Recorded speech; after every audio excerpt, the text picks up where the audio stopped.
এই আজকে শুনলাম নতুন ইংরেজি স্যার আমাকে ক্লাস নেবে। হ্যাঁ, নতুন স্যার খুব রাগী। তোরা কিন্তু কেউ বদমাইশি করবি না। না না, আমরা খুব ভালো, আমরা কোনোদিনও বদমাইশি করি না। চুপ, স্যার আসছে।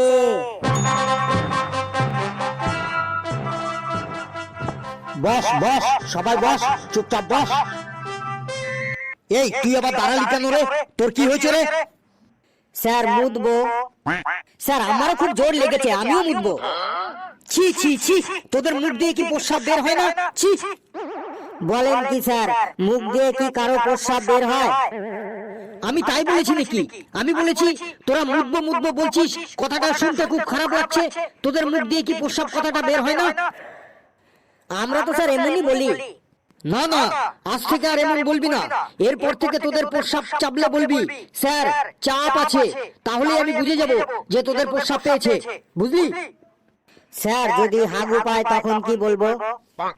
স্যার আমি ওকে বলে দিচ্ছি, শোন, যদি প্রস্রাব পায় তাহলে বলবি স্যার একটু চাপ আছে, আর যদি হাগু পায় তাহলে বলবি স্যার চাপের বাপ আছে। তাই না স্যার? ঠিক বললাম তো আমি? চুপ, সব তো এক একটা বিচ্ছু ছেলে দেখছি। বস, এখন আমি কাউকে বাইরে যেতে দেবো না। বস চুপচাপ। তোদের আমি আজ ইংলিশ ক্লাস নেবো, বুঝলি? স্যার ইংরেজিতে আমরা একদম বাঘ বাচ্চা হয়ে গেছি। আমরা সবাই দারুণ ইংরেজি বলতে পারি। ফেলু রে, তোর মার খাওয়ার ইচ্ছে হয়েছে, তুই একা খা, অসুবিধা নেই, কিন্তু আমাদেরকে তোর সাথে জড়াচ্ছিস কেন রে? স্যার কিন্তু খুব রাগী রে। আমি একা জলে পড়বো কেন? তোদেরকে সাথে নিয়েই পড়বো। স্যার কি ইংরেজি ধরবেন ধরুন, আমরা সবাই একদম ইংরেজিতে বাঘ বাচ্চা। বাহ, আই এম ভেরি হ্যাপি, শুনে খুব আনন্দ পেলাম। বেশ, someone say something about a cow. কি হলো, সবাই চুপ করে আছিস কেন? সে টেল, বলো বলো। কি কি বললেন sir? Say something about a cow. মানে স্যার একটু পরিষ্কার করে বাংলায় বলুন, কি বলতে হবে? কেন, এই তো এই মাত্রই তো তুই বললি ইংরেজিতে তোরা কি যেন বেশ কিসের বাচ্চা যেন। স্যার ও বাঘ বাচ্চা বলেছে। স্যার আমরা না, ওই ফেলু একাই ইংরেজিতে বাঘ বাচ্চা। তুই ইংরেজিতে প্রশ্নটাই বুঝতে পারছিস না, আবার তুই ইংরেজিতে নিজেকে বাঘ বাচ্চা বলছিস? স্যার না, মানে আমার অসুবিধাটা হলো যে আমি ইংরেজির প্রশ্ন বুঝি না, কিন্তু ইংরেজিতে উত্তর দিতে পারি। কি বলতে হবে বাংলায় একবার বলে দেখুন, আমি ঠিক ইংরেজিতে উত্তর দিয়ে দেবো। ফেলু রে, আজ তোর এক ঘাও মাটিতে পড়বে না রে, বাঘ বাচ্চা। শেষ পর্যন্ত দেখতে যা। Say something about a cow, আমি একটা গরু সম্পর্কে বলতে বলেছি। একটা গরু সম্পর্কে কিছু বল, মানে একটা রচনা বল গরু সম্পর্কে ইংরেজিতে, দেখি কেমন পারিস। ও স্যার গরু সম্পর্কে বলতে বলেছেন? স্যার বলছি বলছি। The cow is the very important residential animal in our life. We tell the cow is cow mother, মানে গোমাতা। The cow is 4 leg and 1 leg in the center of the backside. The cow is 2 eyes, আমাদের মানুষের থেকে something big. The cow is 2 shin in the head. When the cow is angry, the cow is গুতা দেইং, সামনে যে থাকিং। The cows all body ভর্তি in small hair. The cow is খাইং green ঘাস, খড়কুটো, and also ভাতের মার in mouth and পেট ভরিং। After the খাইং, the cow is জাবর কাটিং। The cow is all color হইং, মানে অনেক রঙের হয়। এক্সাম্পল হোয়াইট, ব্ল্যাক, বাদামি, and ছোপ ছোপ colour. The cow our milk দেইং, and the cow milk is very পুষ্টিং, মানে গরুর দুধে খুব পুষ্টি থাকে। The cow milk থেকে ছানা হইং, ছানা থেকে রসগোল্লা হইং, and also ঘি, মাখন, পনির হইং। উই মেকিং ঘুটে and গোবর সার from the কাউয়ের potty. So the cow is we loving and always puja করিং। এই তুই আমার সামনে আয়, আয়। স্যার বলুন কি বলবেন? যা বাইরে যা, তুই বাইরে গিয়ে মুরগি হয়ে থাক। গরুর রচনা বলছে ইংরেজিতে, এটা আবার ইংরেজি হলো? এদিক ওদিক কি দেখছিস? যা বাইরে যা, মুরগি হ। স্যার আমাকে আর মুরগি বানাবেন না প্লিজ স্যার। এর আগে আমি বাংলা ক্লাসে হাতির রচনা, বাঘের রচনা বলে অনেক প্রশংসা কুড়িয়েছি স্যার। সবার সামনে আমাকে প্রেস্টিজ ডাউন করবেন না স্যার, প্লিজ স্যার।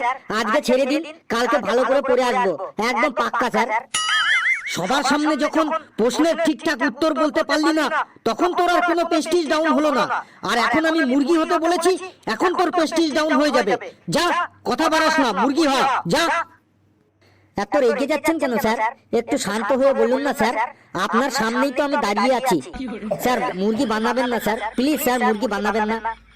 তুই আমাকে আর রাগাস না, যা তাড়াতাড়ি মুরগি হ, না হলে কানের নিচে এমন একটা দেবো না, বাইরে গিয়ে পড়বি। আজকে ফেলুর 12টা বাজবে, দেখি ও কেমন কেরামতি দেখাতে পারে, ও স্যারের হাত থেকে কি করে বাঁচতে পারে, একবার দেখি।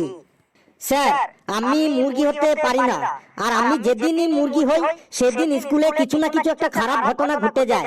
যে টিচার আমাকে মুরগি বানায় সেই টিচারের কিছু না কিছু একটা হয়ে যায়। তুই মুরগি হলে কি হয়ে যায় টিচারদের? আপনি জানেন না স্যার? কই না তো। ঠিক ঠিক, আপনি ঠিকই বলেছেন। আপনি জানবেনই বা কি করে? আপনি নতুন এসেছেন তো, কোনো টিচার আপনাকে কিছু বলেনি এই ব্যাপারে? কথা না বাড়িয়ে তাড়াতাড়ি বলে ফেল, তোকে যে টিচার মুরগি বানায় তার কি হয়? স্যার মন দিয়ে শুনবেন, গত বছরের ঘটনা। পড়া হয়নি বলে একজন টিচার আমাকে মুরগি বানিয়েছিলেন। আমি মুরগি হতে চাইনি, কিন্তু আমাকে জোর করে মুরগি হতে বাধ্য করেছিলেন। টিচার মানে গুরু, আর গুরুর আদেশ পালন করা আমাদের কর্তব্য। তাই গুরুর আদেশ অমান্য না করে যেই না আমি মুরগি হয়েছি, আর অমনি সাথে সাথেই ওই টিচারের হার্ট অ্যাটাক হয়ে যায়। সাথে সাথেই ওনাকে হসপিটালে ভর্তি করা হয়। তারপর হসপিটাল থেকে 1 মাস পর ছুটি পেয়ে ওই টিচার এখান থেকে ট্রান্সফার নিয়ে অন্য স্কুলে চলে গেছেন। সবই স্যার উপরওয়ালার কৃপা। কার কি হবে কে বলতে পারে বলুন? এরপর স্যার চারিদিকে এই খবর রটে যায় যে ফেলুকে মুরগি করার জন্য টিচারের হার্ট অ্যাটাক হয়েছে। এমনকি পেপারেও বেরিয়েছিল, খোঁজ নিয়ে দেখবেন স্যার। ফেলু আবার এইসব কি কাহিনী শুরু করলো রে? কিন্তু আমার প্রশ্ন হলো, তোকে মুরগি করার জন্য টিচারের কেন হার্ট অ্যাটাক হবে? হ্যাঁ স্যার, আপনি ঠিকই বলেছেন। এই কথাটাই আমি সবাইকে বলেছি, সবাইকে বুঝিয়েছি যে আমার মুরগি হওয়ার সাথে টিচারের হার্ট অ্যাটাকের কি সম্পর্ক আছে। আমি মুরগি হলে টিচারের কেন হার্ট অ্যাটাক হবে? কিন্তু স্যার কেউ তা বোঝেনি। সবাই বলেছে যে তোকে মুরগি বানানোর জন্যই ওই টিচারের হার্ট অ্যাটাক হয়েছে। ঠিক এই ঘটনার 1 মাস পর অন্য একজন টিচার আমাকে মুরগি বানিয়েছিলেন। আমি মুরগি হবার সাথে সাথেই ওই টিচারেরও হার্ট অ্যাটাক হয়ে গেছিল। তিনিও 1.5 মাস হসপিটালে ভর্তি থাকার পর এখান থেকে ট্রান্সফার নিয়ে অন্য জায়গায় চলে যান। তারপর থেকে সবাই একদম শিওর হয়ে গেল যে ফেলুকে যে টিচার মুরগি বানাবে সেই টিচারেরই হার্ট অ্যাটাক হবে। তারপর থেকে কোনো টিচারই আর আমাকে মুরগি হতে বলে না। কিন্তু স্যার আমি এই কথা বিশ্বাস করিনি। আমি আজও বিশ্বাস করি না যে আমি মুরগি হওয়ার জন্য টিচারের হার্ট অ্যাটাক হয়েছিল। স্যার 1 বছর হয়ে গেল। আমি মনে মনে ভাবি, পড়া না হলে আমাকে কোনো স্যার মুরগি হতে কেন বলে না? কোনো স্যার অন্তত আমাকে একবার মুরগি করে দেখাক, যাতে আমি সবার কাছে প্রমাণ করে দিতে পারি যে আমাকে মুরগি বানানোর জন্য কোনো স্যারের হার্ট অ্যাটাক হয়নি। এই ভুল ধারণাটা মুছে ফেলার জন্য আমি হেড স্যারকে 3-4 বার অ্যাপ্লিকেশনও করেছি যে আমাকে অন্তত একবার মুরগি বানানো হোক। কিন্তু কোনো স্যারই তাতে কর্ণপাত করেননি। কোনো স্যারই আমাকে মুরগি বানাতে রাজি হননি। সব স্যাররাই ভয় পান যে যদি কিছু হয়ে যায়। এত বলার পরেও যখন কোনো স্যার আর আমাকে মুরগি বানাতে উৎসাহ হননি, তারপর থেকে আমি বলাই ছেড়ে দিয়েছি। কিন্তু আজ আমি খুব খুব খুব খুশি আপনার জন্য, কারণ ঠিক 1 বছর পর আবার আমি মুরগি হবার সুযোগ পেয়েছি। এর জন্য আমি আপনার কাছে কৃতজ্ঞ। আজ আমি মুরগি হয়ে সবার কাছে প্রমাণ করে দেব আমার জন্য কোনো স্যারের হার্ট অ্যাটাক হয়নি। আজ মুরগি হবার পর দেখব যে আপনার হার্ট অ্যাটাক হয় কিনা। যদি না হয় তাহলেই সবার কাছে প্রমাণ হয়ে যাবে যে আমার জন্য কোনো স্যারের হার্ট অ্যাটাক হয়নি। যাচ্ছি স্যার, যাচ্ছি, আমি মুরগি হতেই যাচ্ছি। এই শোন, দাঁড়া, তোর আর মুরগি হতে হবে না, তুই জায়গায় গিয়ে বস বাবা। না স্যার, আমাকে স্যার আটকাবেন না প্লিজ স্যার। আমি আজ 1 বছর পর সুযোগ পেয়েছি। আজ আমি মুরগি হয়ে সবার মনের ভুল ভেঙে দেবো স্যার। আমি বলছি মুরগি হতে হবে না, যা তুই বস বাবা। না স্যার, আজ আমাকে প্রমাণ করতেই হবে যে আমার জন্য কোনো স্যারের হার্ট অ্যাটাক হয়নি। আমি এখন মুরগি হবার পর যদি আপনার হার্ট অ্যাটাক হয়, তবে প্রমাণ হয়ে যাবে যে সবাই যেটা বলে সেটাই সত্যি। আর যদি আপনার হার্ট অ্যাটাক না হয়, তাহলে সবার কাছে প্রমাণ হয়ে যাবে যে কথাটা মিথ্যা। মিথ্যার বোঝা আর আমাকে বয়ে বেড়াতে হবে না। আর কতদিন মিথ্যার বোঝা বয়ে বেড়াবো স্যার? আমি মুরগি হতে যাচ্ছি স্যার।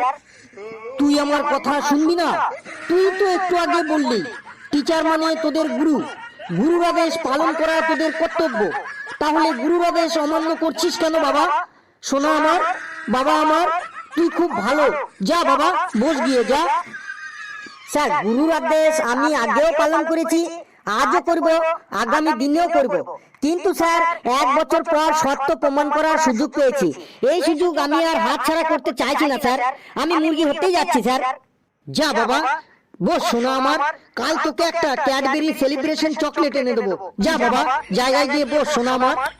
বেশ স্যার, গুরুর আদেশ তো কোনো পরিস্থিতিতেই অমান্য করা ঠিক না। কোনোদিন করিনি, আজও করব না, আগামী দিনেও করব না কোনোদিন। আপনি যখন বলেছেন তখন বসছি স্যার। তোরা বস বাবা ক্লাসে, আমি এখন আসছি। স্যার, ক্যাডবেরি সেলিব্রেশনটা মনে থাকে জানো? তোরা খুব আনন্দ পেয়েছিলি তাই না? আজকে ফেলু মুরগি হবে, বাবারে কি খুশি রে মনে তোদের। আরে আমার নাম ফেলু রে, Felu. Impossible has not in my dictionary. আবারও বলছি। বন্ধুরা, ভিডিওটি কেমন লাগলো আপনারা অবশ্যই কমেন্টসে জানাবেন। আর ভিডিওটি লাইক করবেন, যত খুশি পারেন শেয়ার করবেন। আর চ্যানেলটিকে সাবস্ক্রাইব করে আমাদের সাথে থাকবেন। আর কোনো পরিস্থিতিতে কেউ গুরুর আদেশ অমান্য করবেন না। সকলে খুব খুব ভালো থাকবেন, সুস্থ থাকবেন। হাসতে থাকুন, সুস্থ থাকুন, সুস্থ থাকুন, হাসতে থাকুন।